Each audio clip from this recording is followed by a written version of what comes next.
ఒక ప్రశ్నకి 3 కథలు. ఇప్పుడు చూద్దాం. ప్రశ్న ఏంటంటే, నీ ముందు డబ్బు, అమ్మా నాన్న, ప్రేమించిన అమ్మాయి ఈ ముగ్గురిలో ఎవరు బాగా ఇష్టం? ఇది ప్రశ్న. Please like, share and subscribe to my channel. మొదటి కథ ఏంటంటే, ఈ ప్రశ్న ఒక అబ్బాయిని అడిగితే ఇలా అన్నాడు. అన్నా, ప్రాణం కన్నా ఎక్కువ అనుకున్న అమ్మాయి మోసం చేసి వెళ్ళిపోతే అది తట్టుకోలేక తాగుడుకు బానిసైన నన్ను మార్చింది మా అమ్మ. ఎవరో చెప్పిన మాటలు విని బెట్టింగ్‌లో డబ్బులు పోగొట్టుకుంటే ఉన్న ఒక గేదెను అమ్మి నేను చేసిన అప్పులు తీర్చాడు మా నాన్న. ప్రేమించిన అమ్మాయి మోసం చేసింది. నమ్మిన డబ్బు నన్ను నట్టింట ముంచేసింది. కానీ నేను ఎప్పుడూ మా అమ్మానాన్నని ప్రేమగా పిలిచింది లేదన్నా. ఇంకా డబ్బు ఇవ్వలేదని అరిచేవాడిని, తిట్టేవాడిని. అలాంటిది వాళ్ళు నా కోసం ఇంత చేశారు. ఆ క్షణమే మారిపోయా అన్నా.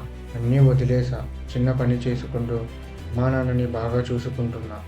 అమ్మానాన్న అంటే నాకు చాలా ఇష్టం అన్నా అని అన్నాడు ఆ అబ్బాయి. చాలా బాగా చెప్పారు కదా కథ. ఇది మొదటి కథ. రెండో కథ కావాలంటే please like, share and subscribe to my channel. Thank you.